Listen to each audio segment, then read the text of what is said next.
ঢাকা সহ সারা বাংলাদেশে আমরা দেখলাম যে প্রচুর হকার উচ্ছেদ করা হয়েছে, হাজার হাজার রাস্তাঘাটে দোকানপাট ভেঙে দেওয়া হয়েছে। এরপরে হচ্ছে যারা বস্তির মতো করে থাকেন রাস্তার উপরে, রাতে ঘুমান, ছোটোখাটো কোনো আপনার ছাউনি দিয়ে অথবা পলিথিন দিয়ে ব্যাগট্যাগ দিয়ে কোনো রকম জীবনযাপন করছেন, তেমন ভাসমান মানুষদেরকে উঠিয়ে দেওয়া হয়েছে।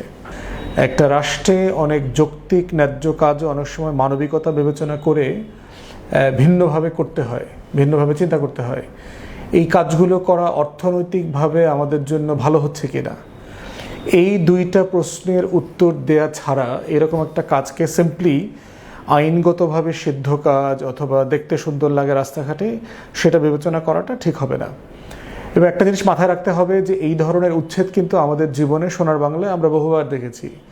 এই একই রাস্তা, একই গুলিস্তান, একই ফুলবাড়ি স্টেশন, একই বঙ্গবাজার, একই ওই বাজার, এই ফুটপাত সেই ফুটপাত, বস্তি আগুন দিয়ে জ্বালিয়ে দেয়া, এগুলো প্রচুর হয়েছে। কিন্তু হওয়ার পরে যেই উদ্দেশ্য নিয়ে এই কাজগুলো করা হয় সেগুলো আসলে বাস্তবায়িত হয় কিনা।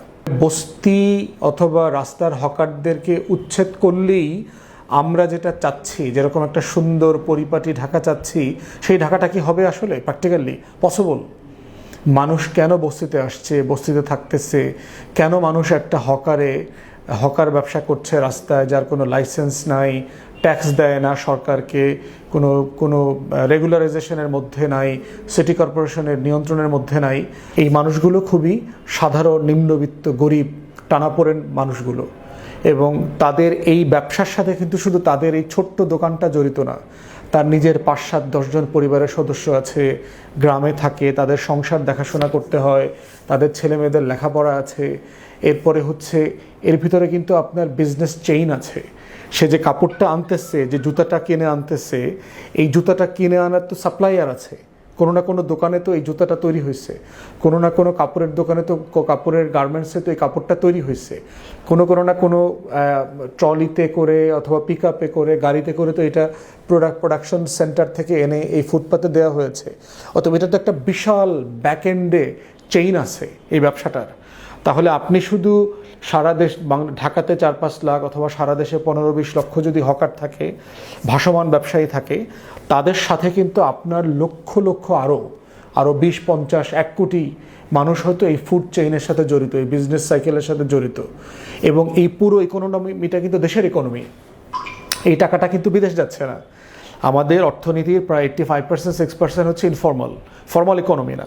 সেই ইনফর্মাল ইকোনমিটাকে যদি আপনি ডিসরাপ্ট করেন এমন একটা সময় যেখানে গত ৩ বছর থেকে আমার ইকোনমি কন্ট্রাক্ট করতেছে, আমার ফরেন ইনভেস্টমেন্ট নাই, আমার জব ক্রিয়েশন নাই, এফডিআই আসতেছে না, এখানে কোনো লোকাল ডোমেস্টিক প্রোডাকশন বাড়ছে না, আমার এক্সপোর্ট কম্প্রোমাইজড হয়ে যাচ্ছে, রেমিটেন্সের উপরে ভরসা করে, কৃষকের উপর ভরসা করে আপনি ইকোনমি চলছে, সেরকম একটা জায়গায় ইনফর্মাল ইকোনমিতে যদি আমরা ডিসরাপশন করি, এইটার কনসিকোয়েন্স জিডিপিতে আরও কীভাবে পড়বে সেটাকে আমরা ভেবেছি।